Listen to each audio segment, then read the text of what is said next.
Coriolanus is a political tragedy written by Shakespeare which takes place during the Roman era, which describes a transition of power within politics, expressing a hierarchy system with imposing a potential democratic system, coinciding with Shakespeare's own context of the Elizabethan era, which he lived through an extreme hierarchy system imposed by Queen Elizabeth. The story follows Marcius, who is a military figure trying to transition to a political role of counsel. My passage, Act 1, Scene 4, is when Coriolanus is sent into battle against the Volsces, and is before he actually meets his opponent Aufidius and is named Coriolanus. My lines are 19 to 55, and I'll be taking a sequential process through this, as Coriolanus himself slowly builds his points while he's trying to rile up his troops for battle. Shakespeare uses an abundance of figurative language in order to further characterize Coriolanus, while heightening the internal conflict of the audience on whether Coriolanus would be a successful political figure. I'll start at 19, where the first sentence just says, "No, nor a man that fears you less than he." Like Coriolanus, Aufidius is being characterized off stage, giving the audience a preconception of the character. He is deemed a strong and worthy opponent for Coriolanus, as he is the only one that does not fear him. This is evident as many other characters, including the consuls of their empire, retain a slight fear or terror for Coriolanus. Now, on line 34, he says, "With hearts more proof than shields." He uses this body imagery to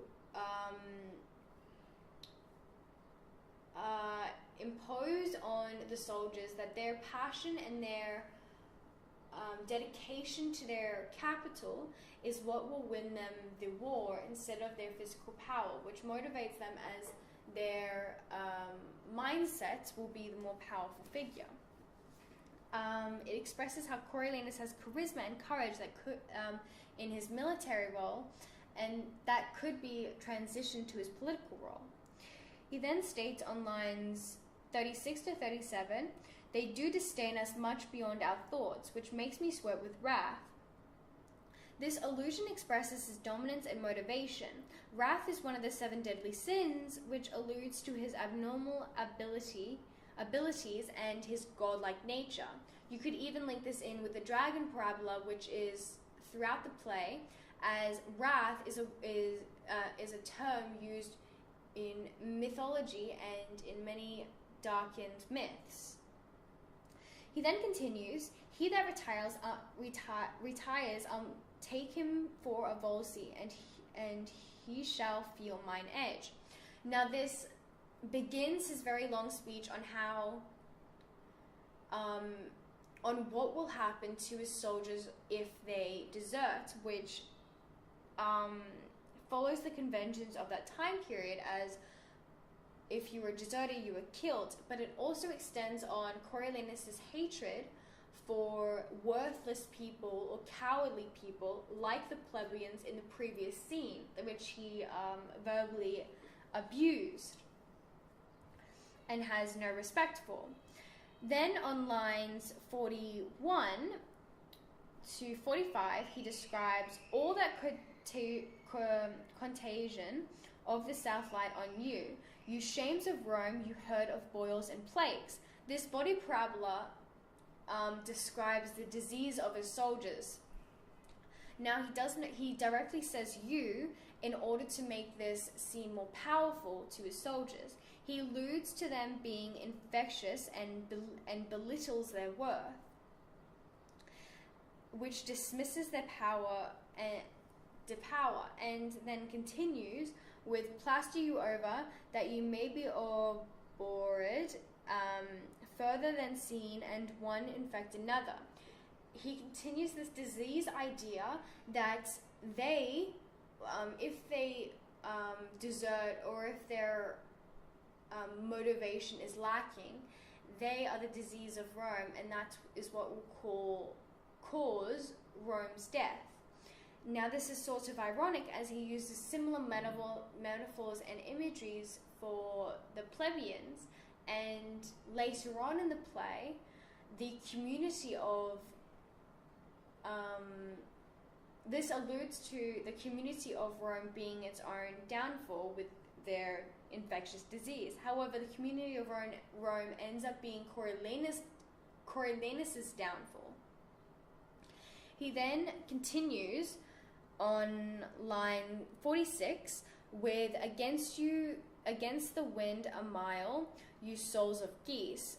Animal imagery is a continuous motif of this play, and he uses it to depict the soldiers in a submissive way, elevating himself, which drives the soldiers to fight like Coriolanus or Marcius, to try and attempt to get on the same level as him.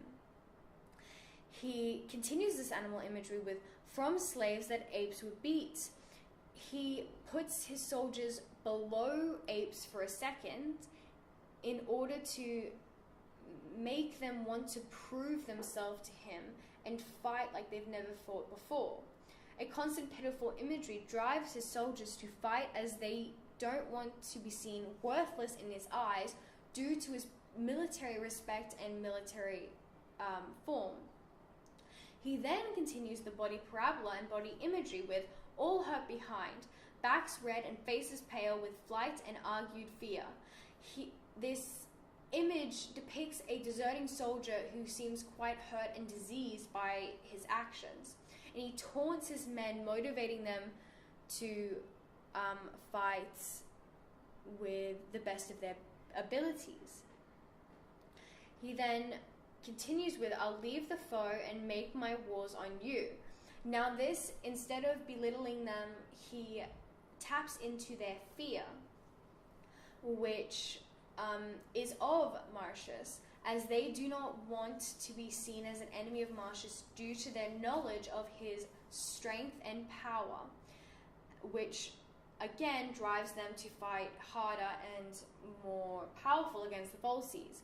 Now, many of these aspects show how Coriolanus could potentially be a good political figure, as he is motivating his troops while belittling them and making them want to work harder for this war, and ignites their passion for their country.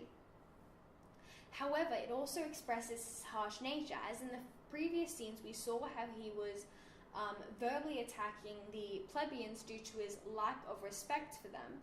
Now here we see his harsh nature in a different form, but it still shows his pride through his slight forms of elevation and figurative language, which places him not only above the plebeians but above his own soldiers. But it ends up working, as he continues to motivate them. He continues to say, look to it, come on, if you'll stand fast, we'll beat them to their wives as us to our trenches followed. He follows up all of this belittling and all of this